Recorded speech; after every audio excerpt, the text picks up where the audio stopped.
Hey guys, what's up and welcome back to my YouTube channel Subrajit Vlogs. আৰু আজি মই বিশেষ কৰি যোৰহাট আৰু যোৰহাটত কিবা কামত আহিছো আৰু তাৰ মাজতে মই ইচ্ছা কৰিলো আমাৰ অতিকৈ প্ৰিয় হয়তো আপোনালোকৰ চিনাকি মোহন কে ডাঙৰীয়া পাষ্টৰ তেখেতৰ ঘৰত মই বহি আছো আৰু বিশেষ কৰি মই এতিয়া আকৌ ইটিচি যাম ইষ্টাৰ্ণ থিওলজিকেল কলেজ তাতে মোৰ এজন বন্ধু আহি আছে মানিৰপুৰৰ পৰা তেখেতৰ লগতো আমি কথা পাতিম আৰু আজি এটা খুব ধুনীয়া টেষ্টিমনি আছে মই জনাই আছো টেষ্টিমনিটো ইয়াত অহাৰ যেটো testimony it was really very nice আসলতে পাষ্টৰ যাবলগীয়া আছিলে মৰিয়নি বিশেষ মুকুকজনৰ পৰা দুজন পাষ্টৰ আহিবলগীয়া আছিলে তো তেখেতলোকে এইটো টেষ্টিমনিটো আমাৰ পাষ্টৰ যোগেদি আপোনালোকে শুনাব মানে শুনিব পাব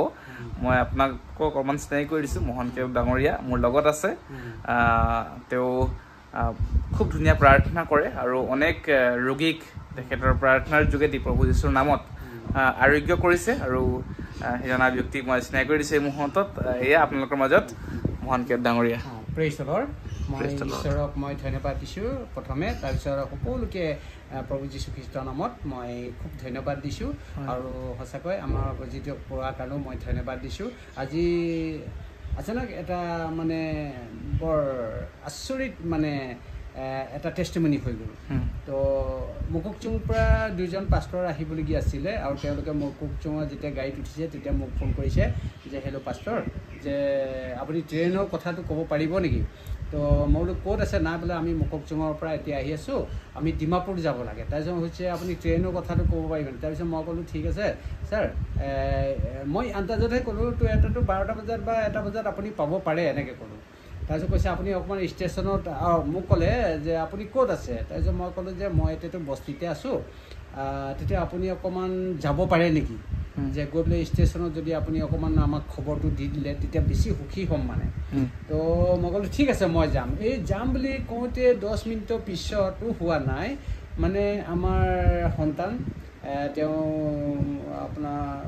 সুপৰজিত তেওঁ মানে মোক ফোন কৰিলে তেওঁ আহিছিলে মানে তেওঁলোকৰ ঘৰৰ পৰাই আপোনাৰ যোৰহাট এটিচি কলেজলৈ আহিছিলে তেওঁৰ মানে লগতে ঈশ্বৰৰ কাম কৰা সন্তানবিলাকক লগ কৰিবৰ কাৰণে তেওঁ আহিছিলে আৰু তেওঁ আচানক মানে কেনেকৈ মনত পৰিলে যে নহয় এবাৰ আমাৰ পাষ্টৰ ঘৰলৈ মানে যাম বা ফোন এটা কৰোঁ বুলি তেওঁ আত্মাত ঈশ্বৰে কাম কৰিলে তো সেই তেনেদৰে তেওঁ ফোন কৰিলে ময়ো দেখি আচৰিত পালোঁ আৰে এইটো ফোনটো ক'ৰ পৰা আহিলোঁ তাৰপিছত হেল্ল' কৰিলোঁ মোহন দা মই বোলে আপোনালোকৰ ঘৰলৈ যাম বুলি ভাবিছোঁ আপুনি ক'ত আছে ঘৰত আছেনে ক'ত আছে মই বোলো ঘৰতে আছোঁ মই এতিয়া মোকতো নাপাবি মই ষ্টেচনলৈ যাম বোলে কেলৈ না মুকুকচুঙৰ পৰা দুজন পাষ্টৰ আহি আছে আৰু সেইটো কাৰণে মই ট্ৰেইনৰ কিবা এটা আটা পাতা লগাবৰ কাৰণে তেতিয়া মই চাই দিব পাৰিম এনেকৈ ক'লে মই তেতিয়া মনটো খুব আনন্দ লাগিলে খুব ধন্যবাদ মানে মই দিছোঁ তাৰপিছত কৈছে যে দাদা আপুনি নাযাব বোলে মই আপোনাৰ ঘৰত গৈ পেলাই চাই দিম মই বোলো ঠিক আছে তেতিয়াহ'লে তই আহ তো সেইটো কাৰণে তেওঁ আহি পেলাই মোক তেওঁ থোৰেদি প্ৰভুৱে কাম কৰিলে আৰু কাম কৰি পেলানি মানে আচৰিত হিচাপত মানে এই গৰমত ইপিনে মোৰো পেট বিষ আছিলে ৰাতি 3টা বজাত মানে খুব বিষাইছিলে কিন্তু মই প্ৰাৰ্থনা কৰিলোঁ প্ৰভু আপুনি সুস্থতা দিব বুলি তথাপি সেই পেটৰ বিষতে মই গ'লে মৰাণ মাটিত গৈ পেলাই মই প্ৰাৰ্থনা কৰি থৈ আহিলোঁ আৰু তেনেকৈ মানে আহি পেলাই সন্তানটো উপস্থিতি হ'ল আৰু আমাৰ সুপৰজিতটো বহুত দিনৰ আমাৰ পুৰণা চিনাকি মোৰ ভাইটিয়ে হয় আৰু আগতো মোৰ লগত ঈশ্বৰৰ কামত গৈছে গতিকে কথাটো কি হৈছে আজি মানে আচানক মানে প্ৰভুৱে বৰ আচৰিত কাম কৰিলে সেইটো কাৰণে তেওঁৰ যোগেদি যিখিনি সহায় পালোঁ